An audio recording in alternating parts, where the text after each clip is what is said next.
A paz do Senhor, querido irmão do canal EBD em Foco. Meu nome é Thiago Rios e eu sou comentarista aqui do canal EBD em Foco, da editora CPAD da lição de jovens. Hoje nós estaremos estudando a primeira lição do último trimestre do ano de 2018. O tema dessa lição é o que é o movimento pentecostal. A nossa revista, né, ela tem um tema bem interessante que é o vento sopra onde quer, né? É o ensino bíblico do Espírito Santo e a sua operação na vida da igreja. E o primeiro tema, nós iremos estudar esse tema, que é o que é o movimento pentecostal. Amém? Poucas vezes, né, nós escutamos nos dias de hoje os pastores ou pregadores, quando vêm pregar, falarem sobre o Espírito Santo.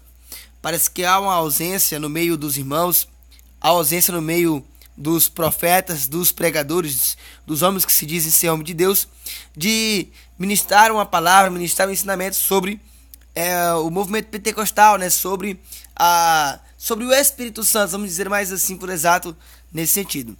E a lição, no caso, a CPAD, eu acho que ela vendo essa ausência desse conteúdo sendo oferecido para a igreja nos dias de hoje, ela nos traz a dimensão e a entender que o movimento pentecostal tem uma marca muito, assim, como é que eu posso dizer, muito bem eficaz, né, na vida do ser humano, né, no mundo de modo em geral. Amém? Então, há mais de 100 anos deu início a este movimento pentecostal, com a primeira igreja surgindo, a Igreja Cristã do Brasil, e logo 10 meses após a nossa instituição, a Assembleia de Deus. Amém? Então, sem mais delongas, vamos aqui para a lição. Marcos capítulo 16, versículo 17, que é o texto do dia, e diz que esses sinais seguirão então aqueles que creem e que em meu nome expulsarão demônios, né, e falarão novas línguas. Lembrando aqui que esse texto aqui ele foi retirado lá da grande comissão. Não precisa aqui eu fazer nenhum comentário sobre ele, porque você que é professor, que você que deu aulas anteriores, você sabe muito bem, né, de que esse texto aqui está querendo dizer. A síntese, para dizer assim, o movimento pentecostal iniciado no livro de Atos e que continua em nossos dias é a materialização da promessa de revestimento de poder da parte do Senhor Jesus Cristo para a sua igreja. Olha só, o movimento pentecostal iniciado no livro de Atos e que continua então em nossos dias.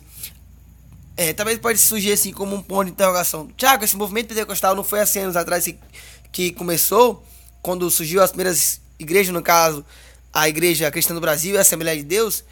Não, né? Esses movimentos, eles foram acontecendo, claro, no Antigo Testamento, mas no momento de ênfase, claro, lá no Novo Testamento, onde os discípulos eles foram revestidos, né, de poder.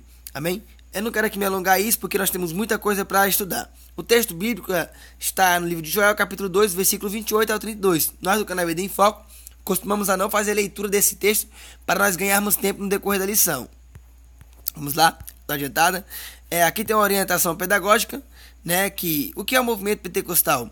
Né, você pode fazer essa pergunta para o seu aluno. Se você está usando os nossos slides, né, fica bem curioso que você passa aqui, ó, orientação pedagógica. O que é o movimento pentecostal?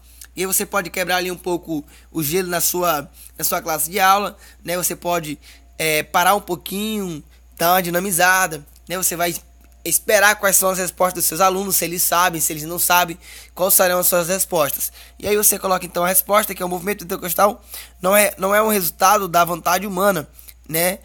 Pois teve seu início no livro de Atos dos Apóstolos e a materialização da promessa do revestimento de poder da parte do Senhor Jesus Cristo para a sua igreja, né? Lembrando que esse movimento pentecostal ele pode também ser respondido, claro, com essa resposta aqui, que foi dado início lá em Atos dos Apóstolos, né, onde os discípulos estavam reunidos, onde Jesus tinha ordenado para eles ficarem em Jerusalém, até que do alto fossem revestidos.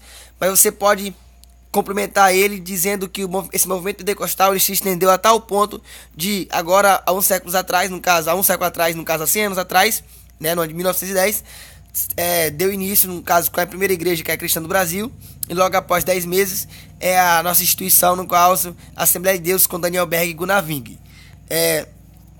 A introdução da lição nos diz assim: há pouco mais de um século, os cristãos em vários lugares do mundo passaram então a experimentar em seus cultos um avivamento sem precedentes. Lembra que eu falei, né? Existiam as igrejas tradicionais e Essas igrejas tradicionais, elas surgiram, claro, após de uma reforma protestante no século XV, encabeçada por Martin Lutero, né, John Wycliffe, John Wesley também deu uma força para isso, uma contribuição.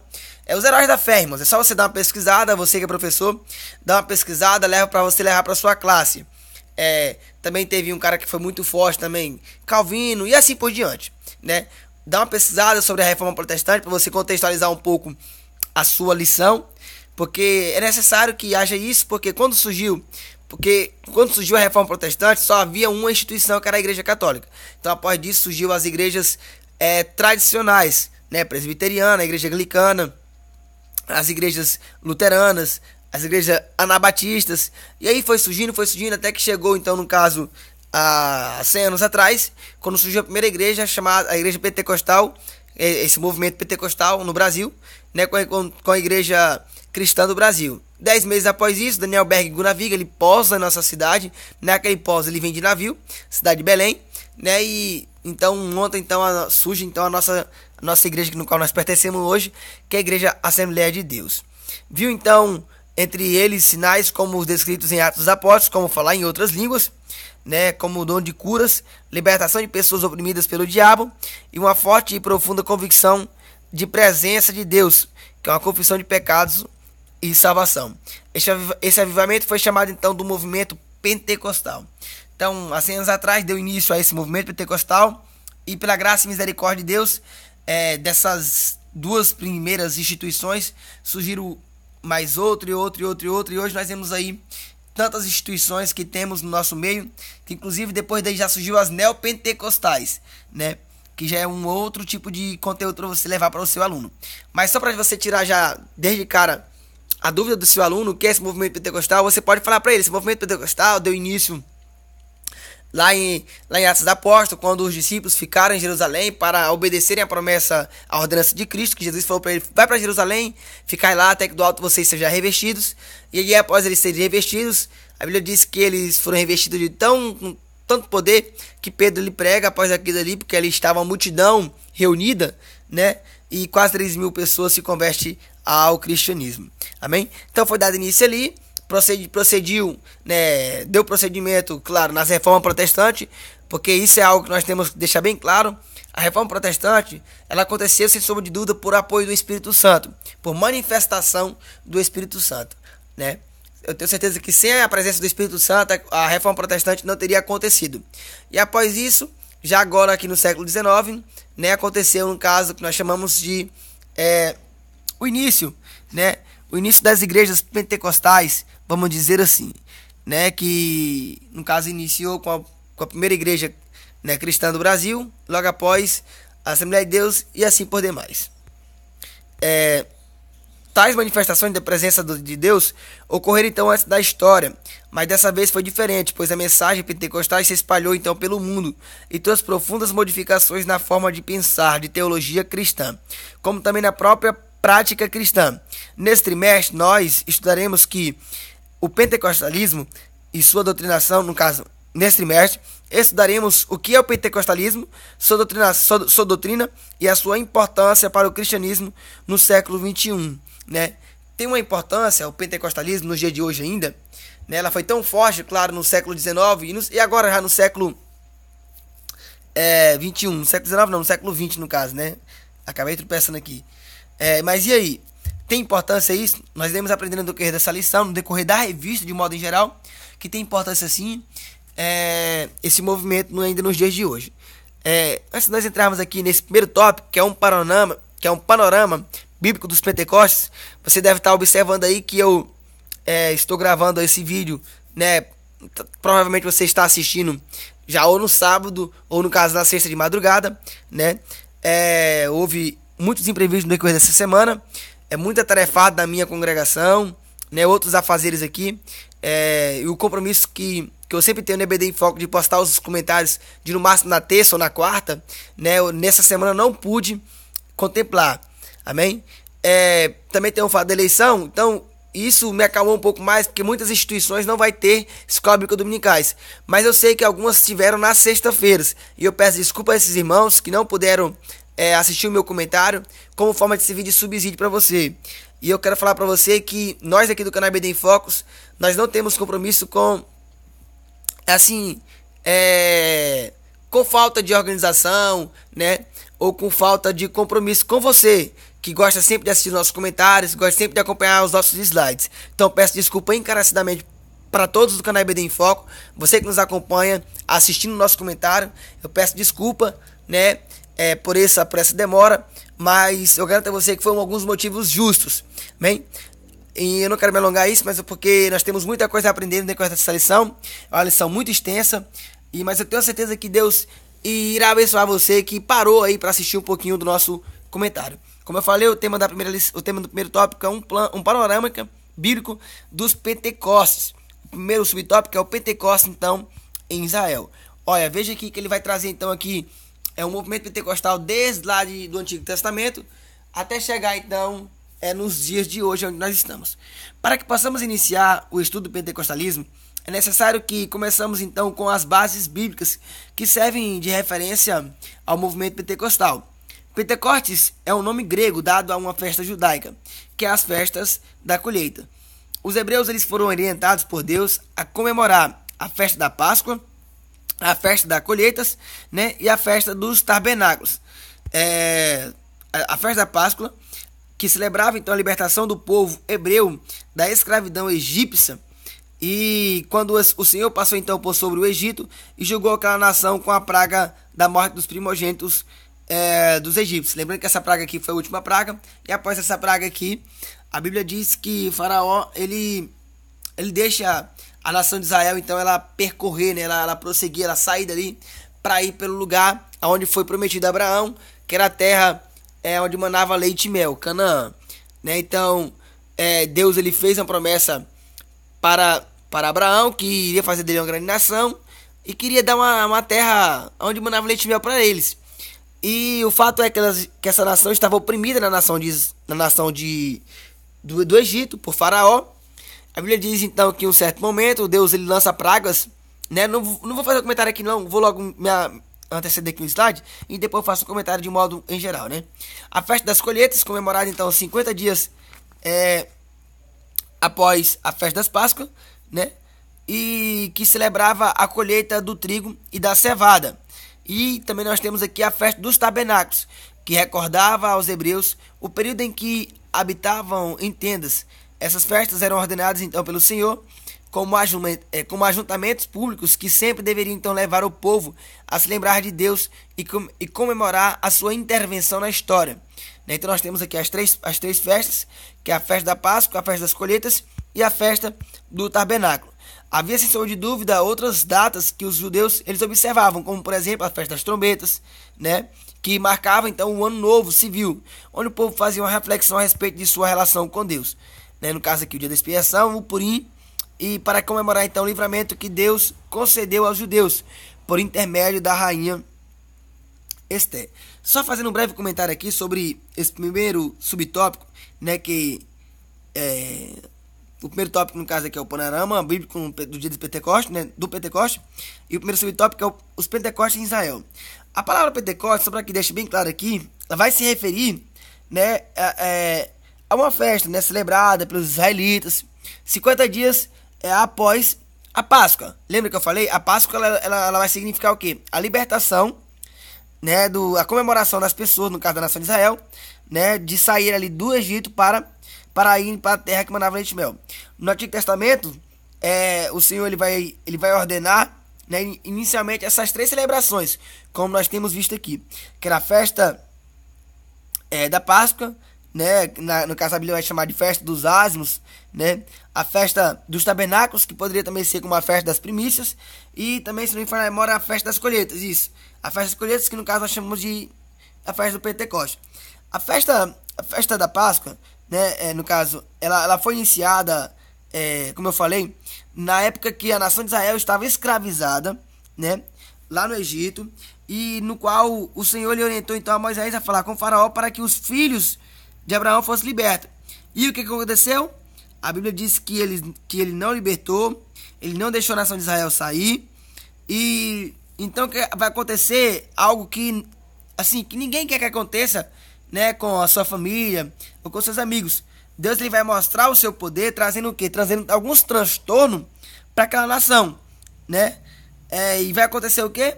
Vai acontecer alguns sinais, e esses sinais vai mostrar para a nação de Israel, né, que o Deus dele era superior aos deuses que a nação do Egito inventava, né? E aí acontece inúmeras pragas.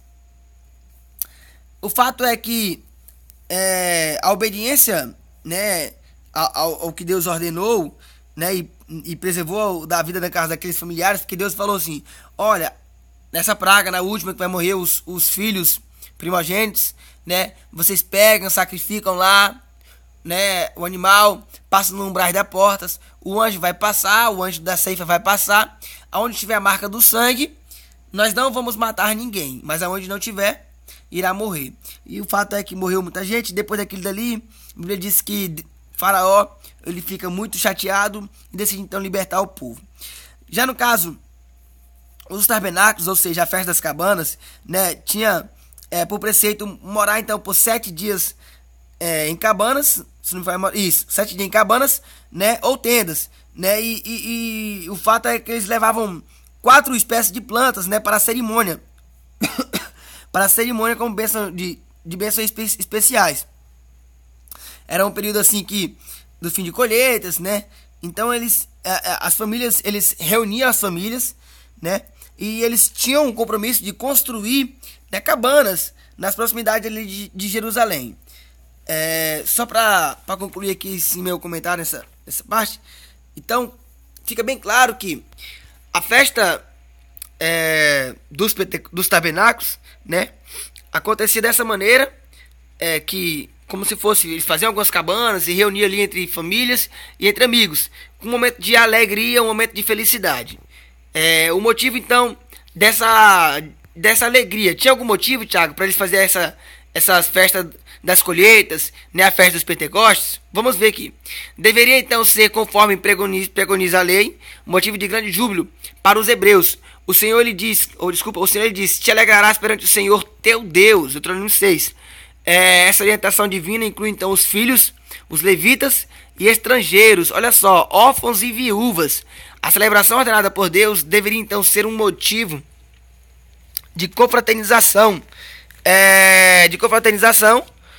que incluía até os que não pertenciam à família dos israelitas, e deveria então ser um momento de alegria. Os Pentecostes não era um momento de tristeza ou de arrependimento, né, mas de satisfação, pois estava então em um período de cega do trigo e de cevada que Deus lhe dera. Olha só a fartura. Essa festa durava então um dia, pois o povo estava em plena atividade de colheita da safra de grãos. Da mesma forma, Pentecostes traz então alegria em nossos dias, por ser a realização no caso aqui de uma das promessas mais importantes de Deus para que crescem nele, para quem cresce nele, né? Olha esse tema aqui, um motivo da alegria, né? A nação de Israel, eles tinham alegria, né? Eles contemplavam uma alegria, né? Deus ele vai orientar então a nação para que no momento, no caso aqui dessa festa de Pentecostes, né, para que nessa ocasião aqui fosse uma ocasião onde eles se confraternizassem de forma alegre, de forma espontânea, de forma onde eles não ficassem tristes, mas que eles ficassem felizes, porque Deus havia livrado eles da terra, da mão de Faraó, e que Deus tinha dado fartura para eles, né? Então, no caso, a festa das colheitas, ou traduzindo aqui, a festa dos Pentecostes, deveria ser então conforme a lei mandava, né? E a lei mandava que deveria ser com alegria, que deveria ser com júbilo, né? E Deus ele vai dizer que e te alegarás, no caso, lá em Deuteronômio 16:11, né? E te alegarás perante o Senhor teu Deus. Essa celebração então ela foi ordenada por Deus, né? E deveria então ser um momento de confraternização entre famílias e entre amigos. E isso é fato. A alegria ela vai residir, né? Tipo assim, em diversos fatos. Sabe por quê? Porque a gente trabalha, no caso aqui trazendo pro dia de hoje, a gente trabalha, e o que a gente quer é pagar nossas contas. O que a gente quer é ter um trabalho digno. Agora você imagina que na lavoura, né, eles trabalhavam de forma árdua e tudo estava dando certo para eles. Então por que eles iriam ficar tristes por isso? Por que eles iriam ficar chateados por isso. Muito pelo contrário, né? Eles tinham que ficar felizes porque eles haviam sido tirados da nação, da mão de Faraó. Deus tinha livrado eles da mão de Faraó. E agora Deus tinha dado uma terra farta para com eles. Então será que eles não tinham um motivo de alegria? O dia então do Pentecostes em Atos dos Apóstolos. No Novo Testamento, Deus ele vai ser utilizado dessa comemoração nacional judaica para fazer então com que os seguidores de Jesus fossem cheios do Espírito Santo. Antes de sua ascensão aos céus, Jesus então ele vai ordenar aos seus discípulos que permanecessem em Jerusalém até que recebesse da parte de Deus um revestimento de poder, de autoridade para proclamar o nome do Senhor.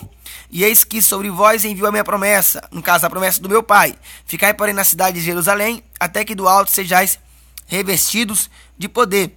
Os discípulos estavam em oração, como se entende, em um cenáculo, um cômodo, né? Como se fosse em um pavimento superior de uma construção. Aqueles discípulos já conheciam então a Jesus e tinham recebido a salvação dada por Deus, mas estavam esperando o cumprimento da promessa do Pai. Olha só em Atos 1:5, porque na verdade João ele vai batizar com água. No caso, João batizou com água, mas vai ser batizados com o Espírito Santo, e não muitos depois desses dias. Só para concluirmos aqui esse terceiro subtópico, o próprio Senhor Jesus ele falou do batismo com o Espírito Santo aos seus seguidores, como a promessa do Pai. Este evento teve muita importância e abriu a oportunidade para Pedro falar de Jesus e do cumprimento da profecia de Joel naquele dia. Só voltando aqui um pouco para o Novo Testamento, e acompanhando a trajetória da narrativa de Lucas, isso é bem interessante, porque a promessa de revestimento de poder, deu-se assim, pouco tempo depois, que Jesus ele subiu para o Pai, que Jesus ele foi para os céus, a promessa do Eterno estava o quê? Estava sendo cumprida, estava sendo realizada, porque foi um momento determinado por Deus para que ela fosse realizada. Ou seja, tudo tem o seu momento, tudo tem o seu tempo, há tempo de colher, há tempo de plantar e há tempo também de cumprir as promessas de Deus, esse revestimento de poder, no caso aqui que aconteceu no dia de Pentecostes, que foi prometido, no caso aqui por Jesus, que Jesus falou que eles tinham que ficar em Jerusalém até que do alto fosse revestido de todo poder. Desculpa, aqueles discípulos que no caso, que conheciam Jesus, que viveram com Jesus, que tinham recebido a salvação, no caso, dada por Deus, eles tinham recebido tudo isso, mas na realidade eles estavam esperando o cumprimento dessa promessa, da promessa do Pai, A promessa era que João, ele tinha batizado com água, mas o Pai, ele iria batizar, no caso, eles, os discípulos, com o Espírito Santo. Foi o próprio Cristo, se não me falha a memória, que falou do batismo do Espírito Santo aos seus seguidores, no caso, aos seus discípulos, como se fosse a promessa do Pai, E sem sombra de dúvida, esse evento teve uma importância tão enorme porque chamou a atenção de uma multidão que estava ali presente, a tal ponto da multidão esperar Pedro, observar Pedro pregar, e quase 3.000 pessoas se convertem. Ou seja, estava tendo uma festa, a festa de Pentecostes, e lá aconteceu esse revestimento de poder. E revestimento de poder, aqui o fato é que não foi para eles ficarem falando somente em línguas, mas esse revestimento de poder, essa descida do Espírito Santo, esse batismo do Espírito Santo, foi para capacitar Pedro, capacitar os discípulos a sair do templo, a sair daquele local, a sair de dentro das quatro paredes, para divulgar e para pregoar o Evangelho de Deus, o Evangelho do Senhor Jesus Cristo. O segundo tópico vai falar sobre a promessa feita no Antigo Testamento. O contexto de Joel, no caso, o contexto de Joel. Joel, ele foi um profeta que exerceu o seu ministério no reino de Judá. Vamos lá? Primeiro subtópico. O seu nome significa Jeová é Deus, e sua atuação profética se deu antes da destruição do templo. A sua profecia começa então com a seguinte afirmação. Olha só, Joel 1:1. Palavra do Senhor que foi dirigida a Joel, filho de Petuel. No livro de Joel, vemos que uma praga de gafanhotos destruiu então a colheita de grãos, de cevadas e de trigos. Olha só, já estava havendo uma seca enorme, E ainda vem uma praga de gafanhotos. O que vai acontecer? Vai acabar com tudo. Depois de tal tragédia, há uma conclamação ao jejum e a oração. Isso foi sério, Tiago? Sério. Seríssimo mesmo, olha a convocação. Deus ele vai chamar o povo então para que se converta de todo o seu coração a ele. O profeta também fala de um tempo onde haverá fartura, pois o Senhor há de abençoar a terra. Finalmente então Deus ele vai usar o profeta para falar que haveria um grande dia do Senhor, mas que antes o Todo-Poderoso derramaria do seu Espírito sobre toda a carne. Joel, ele era, no caso... para Joel, no caso, vamos dizer assim, né? Para Joel, o dia do Senhor estava chegando como se fosse um julgamento para os pecadores. Você imagina uma nação que estava totalmente corrompida, que não estava dando atenção para Deus, e aí Deus, ele de alguma maneira, ele queria chamar a atenção dessa nação. Estava querendo chamar a atenção dessa nação. E aí com isso lançou então essas pragas, né? E no caso, Joel, ele começa a entender, e eu entendo que ele começa a contemplar, né? Que aquilo estava acontecendo como se fosse uma espécie de julgamento para aqueles pecadores, para as pessoas pecadoras que estavam naquele momento ali com Joel. Essa profecia do servo, né, de Deus parece então indicar que desculpa, que o Eterno ele iria usar então as dificuldades, no caso ali as pragas, a praga dos gafanhotos, né, a sequidão que já estava ali, né, pelas quais o povo passaria então né, para chegar mais perto dele, né? De alguma maneira Deus queria que as pessoas, no caso que a nação de Israel, se aproximasse de Deus, né, dele. E Deus ele estava caçando alguma maneira para chamar a atenção do povo. E essa foi o que chamou a atenção do povo, né? No caso, a praga de gafanhotos destruiu toda a colheita, né? Todos os grãos de cevada, de trigo, tudo isso acabou, né?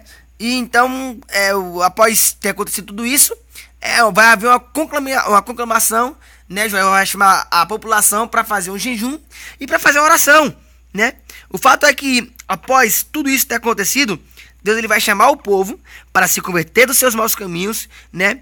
E para que de coração, sinceramente, passasse a confiar nele, né? E o profeta ainda fala que haverá, então, depois que tudo isso aconteceu, que o povo ele se converteu, que o povo, né, ele reconheceu. A Bíblia diz que o profeta ele vai falar, né, de uma promessa. Olha a promessa, né, que vai haver agora a partir daí então um momento de fartura, né? Porque o Senhor ele queria abençoar aquela nação. Então você observa esse contexto aí, observa essa informação, porque isso vai ser muito importante no decorrer da nossa lição aqui. O subtópico segundo, a promessa feita. E há de ser que depois derramarei, olha só a promessa. E há de ser que depois derramarei do meu espírito sobre toda a carne, e os vossos filhos e vossas filhas profetizarão, os vossos velhos terão sonhos, e os vossos jovens terão as visões. E também sobre os servos e sobre as servas, naqueles dias, derramarei do meu espírito. Essa profecia mostra que o futuro Deus, no caso o futuro, essa profecia mostra que no futuro Deus visitaria a humanidade, trazendo então sobre ela um derramamento do seu espírito. O derramar do espírito faria então com que esses eventos, como as profecias, sonhos, visões, que no Antigo Testamento eram concedidos somente aos profetas, fossem então dados de forma ampla a todos. Joel então ele vai incluir as pessoas que tinham poucos direitos e eram tidos por inferiores em algumas sociedades, como por exemplo os servos. E no caso eles também seriam então contemplados pelo alcance dessa promessa. Olha que coisa bem interessante, né?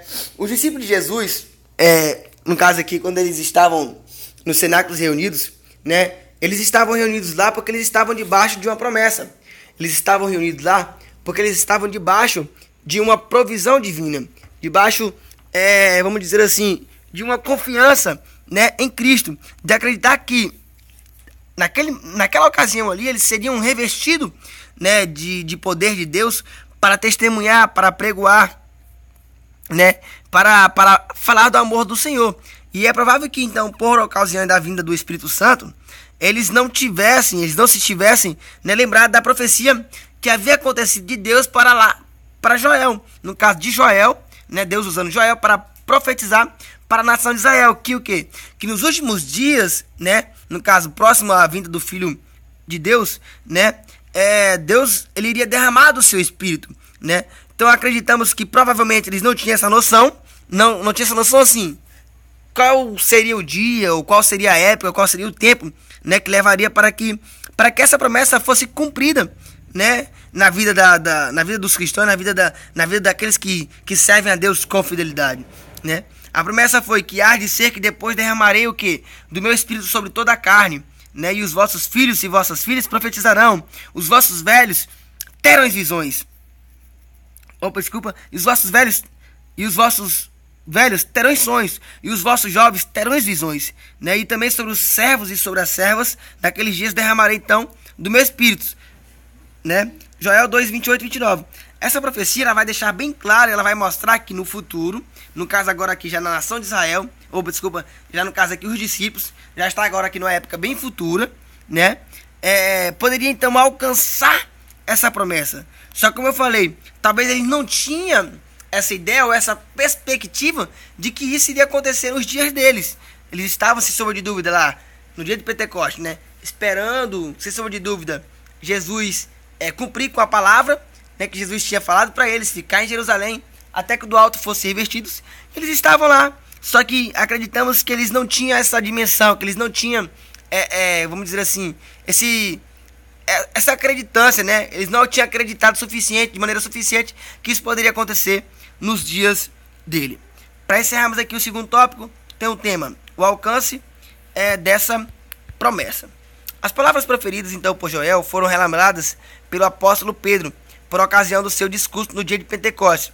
Logo após terem sido cheios do Espírito Santo e falando em outras línguas, a Bíblia dos primeiros cristãos, no caso, a Bíblia dos primeiros cristãos era do Antigo Testamento, a qual recorriam a fim de verificar as profecias que estavam se cumprindo.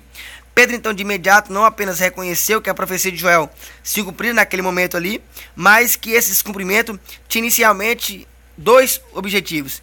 O primeiro objetivo era derramar o Espírito de Deus sobre todas as pessoas que estavam naquele momento, e o segundo era que esse cumprimento, né, dessa promessa que Jesus tinha feito, era que, né, olha só, e eis que sobre vós envio a promessa do meu Pai, ficai por na cidade de Jerusalém, até que do alto então seja revestido de todo o poder. Pedro ainda deixou claro que, apesar de Jesus ter sido crucificado, ele foi feito Cristo, o Messias. Saiba, pois, com certeza, toda a casa de Israel que a esse Jesus, a quem vós crucificaste, Deus o fez Senhor e Cristo. O Senhor, então, ressurreto, o Messias, que havia mandado, né, o seu Santo Espírito, então, como tinha prometido. Irmãos, ao longo das Escrituras, e isso é fato, o Senhor ele fez inúmeras promessas. Nós possamos entender que são promessas condicionais. Vamos tentar explicar um pouco aqui, né, o que é essas promessas condicionais, né? No caso, promessas condicionais é aquelas promessas que Deus ele vai propor, né, às pessoas, né, se as pessoas fazerem isso, Deus ele vai corresponder, né, o fato de você ter feito aquilo, né, com alguma bênção, né? O exemplo disso é aquela promessa que Deus faz em Malaquias 3:10, né, que Deus fala lá em Malaquias 3:10, se me falar, irmão, que trazei todos os dízimos, né, a casa do tesouro, para que haja mantimentos na minha casa, né, e depois faça a prova de mim, né, diz o Senhor dos Exércitos, e eu, se não me engano, e eu se eu não vos abrir as janelas do céu e não derramar sobre vós uma bênção tal, que dela então, né, vos abstenha da maior abstância. Olha só, como esse texto ele não trata apenas do compromisso de um fiel para com os recursos que deveriam ser trazidos da casa de Deus, mas também, né, da retribuição de Deus para com aqueles que depositam a confiança nele. Ou seja, isso se chama, como é que eu posso falar, uma promessa condicionada, né? Uma promessa de condição. Ou seja, você traz a oferta, você traz os dízimos até a mim, que eu vou abrir as portas dos céus, as janelas dos céus, para derramar bênçãos sobre a sua vida. Ou seja, uma promessa com condição, né? Devemos, Tiago, fazer prova de Deus? Pode surgir essa pergunta na sua classe. Ah, professor, mas então quer dizer então, que eu posso fazer prova de Deus? Eu posso fazer um desafio de Deus? Deve. Você deve fazer prova de Deus, né? É uma condição que Deus ele colocou, né, se você quiser fazer prova, faça. Porque na Bíblia tem promessas, né, que no caso que nos dá a entender que isso pode ser feito sim. O fato é que o derramamento do Espírito Santo nos últimos dias, não necessariamente, não vai depender da atitude do homem. Isso é fato. Deus não vai derramar o seu poder porque eu faço alguma coisa, porque eu oro todos os dias, ou porque eu jejuo todos os dias. Não é por isso. Eu acredito que é tudo por misericórdia dele, que é tudo pela graça dele, que é tudo pela bondade dele. No caso aqui, os discípulos, eles só precisavam fazer uma coisa, somente obedecer, né?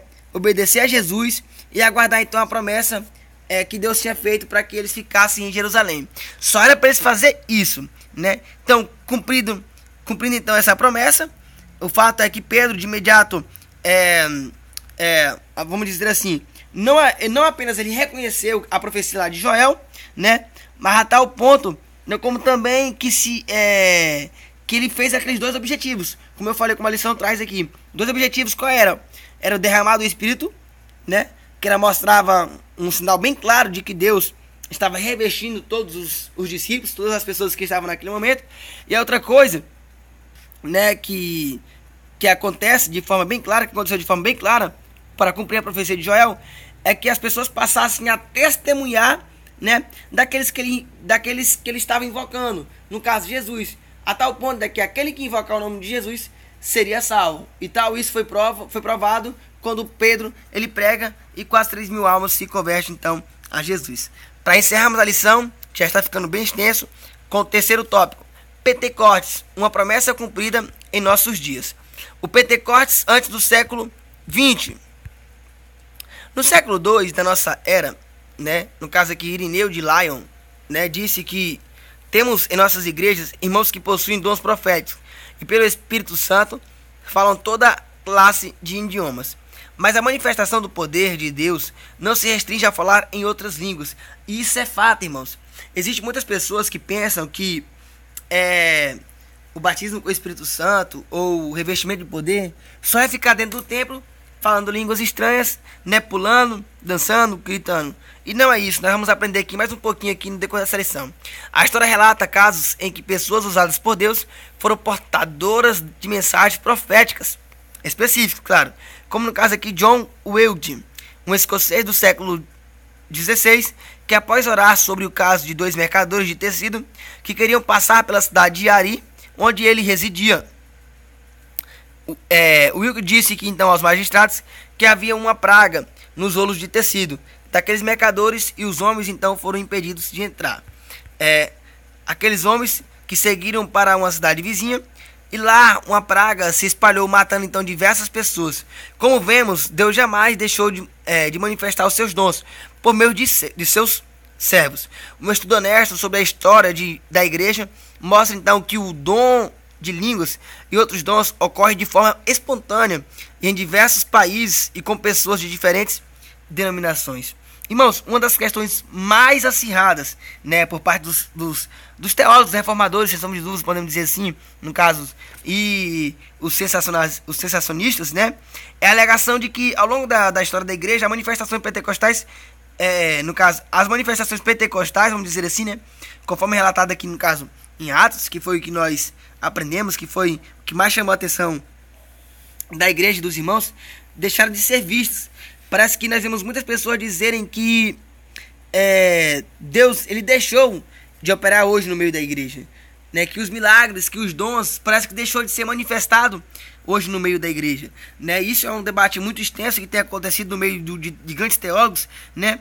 E no caso, essa alegação ela não vai se firmar historicamente, né? Sabe por quê? Porque nós temos inúmeros relatos, né? No caso, no decorrer da história da igreja, que vai trazer vários testemunhos, né? Vários testemunhos que confirmam que Deus jamais deixou de manifestar os seus dons espirituais, né? No meio da comunidade, no meio dos cristãos, no meio do seu povo, né?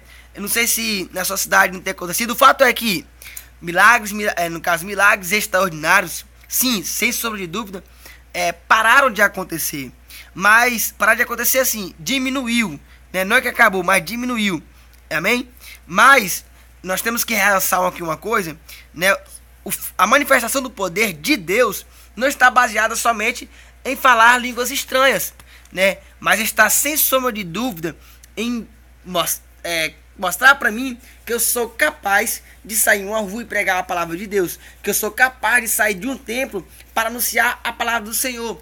Sem sombra de dúvida, as maiores das instituições no dia de hoje que estão surgindo, elas têm aproveitado dessa ocasião, né, do estouro dos neopentecostalismos, né, a tal ponto de usarem os milagres, de usarem as curas como forma de promoverem, né, as suas instituições. Eu acredito que isso será abominável diante de Deus.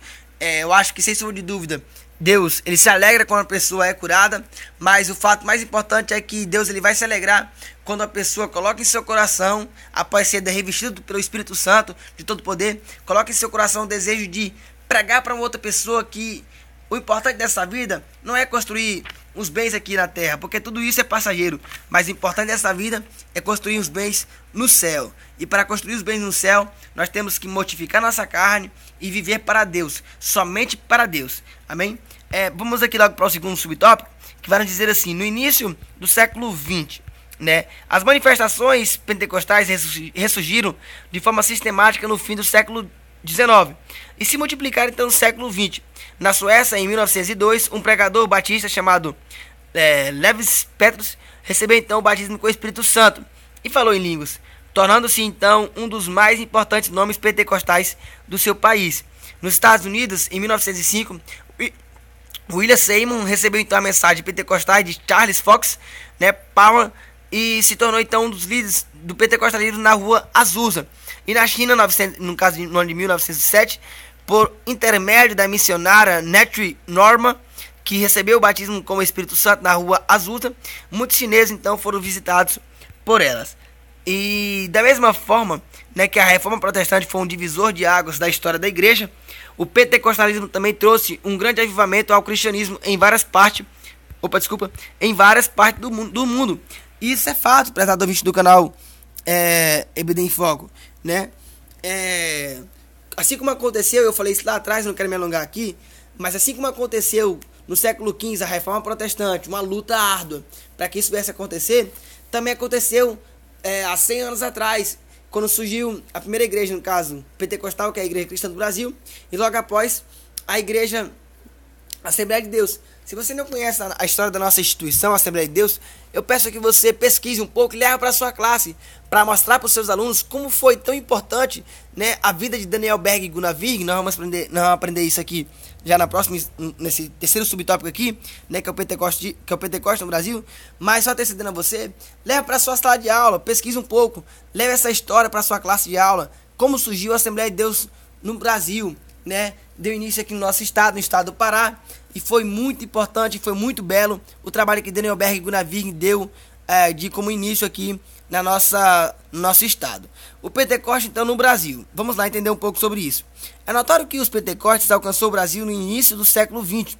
Deus, ele vai trazer então no ano de 1910 dois missionários batistas suecos que haviam então recebido o batismo com o Espírito Santo, Daniel Berg e Gunnar Virg, para evangelizar o Brasil. Esses dois homens, com suas esposas, fundaram então as Assembleias de Deus, e sua mensagem era acompanhada de milagres, testemunhos de cura e transformações de vidas.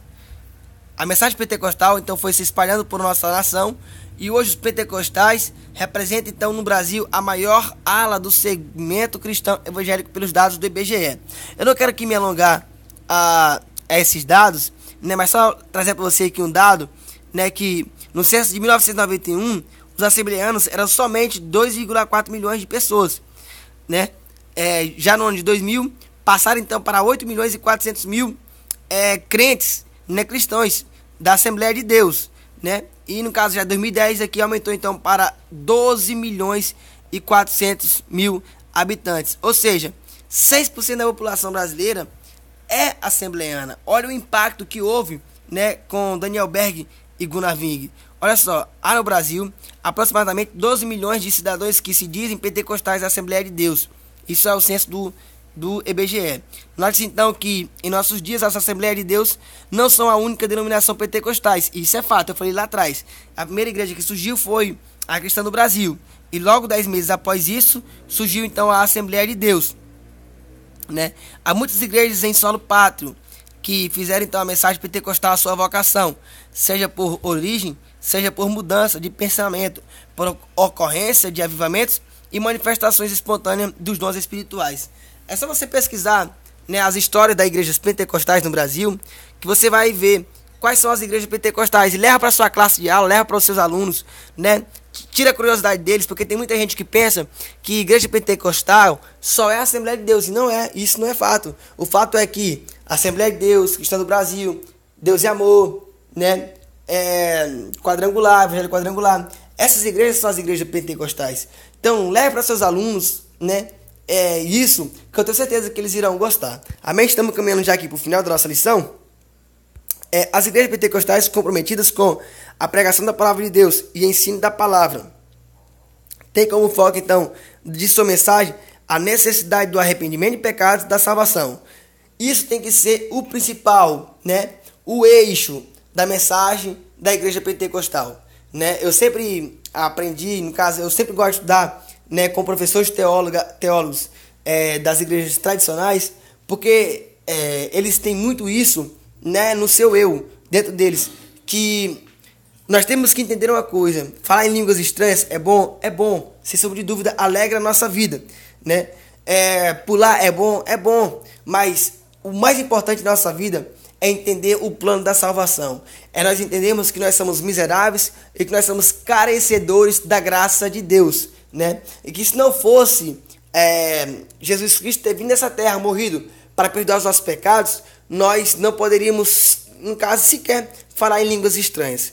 Então, vamos dar um pouco mais de atenção a esse, porque eu acredito que o revestimento de poder, que o batismo do Santo, não é somente para falar em línguas estranhas, mas é para capacitar o cristão para pregoar o Evangelho. Amém?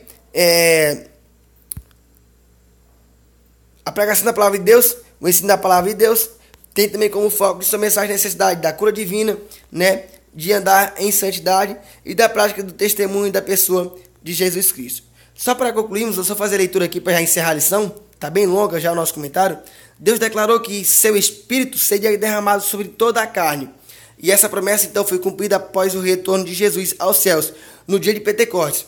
Em um mundo repleto de pensamentos que se voltam cada dia mais contra Deus, a mensagem pentecostal e o poder de Deus dão à igreja então a autoridade para testemunhar de Jesus, trazendo libertação aos oprimidos, cura aos enfermos e salvação aos perdidos. Só para encerrar aqui, então lembra, né, o movimento pentecostal, ele deu início no Antigo Testamento. Eu quero realçar isso. No Antigo Testamento, como, Tiago? Na promessa que Deus fez, né, que nos últimos dias, né, os vossos velhos teriam sonhos, os filhos teriam visões. Amém? Então, ou seja, essa promessa foi feita para quem? Para Joel, Deus usando Joel para profetizar a nação de Israel. Lembrando que a nação de Israel estava corrompida dos seus delitos e seus pecados, e Deus então usa castigar a nação de Israel, né, no caso lá dando a seca lá e trazendo uma praga de gafanhoto, fazendo com que a nação de Israel ela se curvasse, né, e reconhecesse que somente Deus era o Senhor. E aí nós aprendemos também na lição de hoje, né, sobre no caso a festa da Páscoa, a festa do tabernáculo, né? Lembra a festa das cabanas também? A nação de Israel estava oprimida pelo Egito, por Faraó. Deus então decide lançar as pragas para Faraó libertar a nação de Israel. Ele não quer libertar, então Deus decide então matar o seu filho primogênito, né? Então, gente, a lição ela é simples, objetiva. É só você ter paciência e trabalhar com eficácia para o seu aluno. Leva as histórias das igrejas pentecostais para a sua classe, na sua sala de aula. Imprime um papel, né, dizendo, né, que ano foi que surgiu a Assembleia de Deus, que ano foi que surgiu a Quadrangular, né, que ano foi que surgiu Deus e Amor, Cristo no Brasil e etc. Que Deus em Cristo os abençoe. Peço desculpas sinceramente e semana que vem, no máximo, terça ou quarta-feira, estarei colocando o comentário. Que Deus em Cristo os abençoe. E esse foi mais um comentário feito por mim, Thiago Rios, aqui do canal EBD em Foco.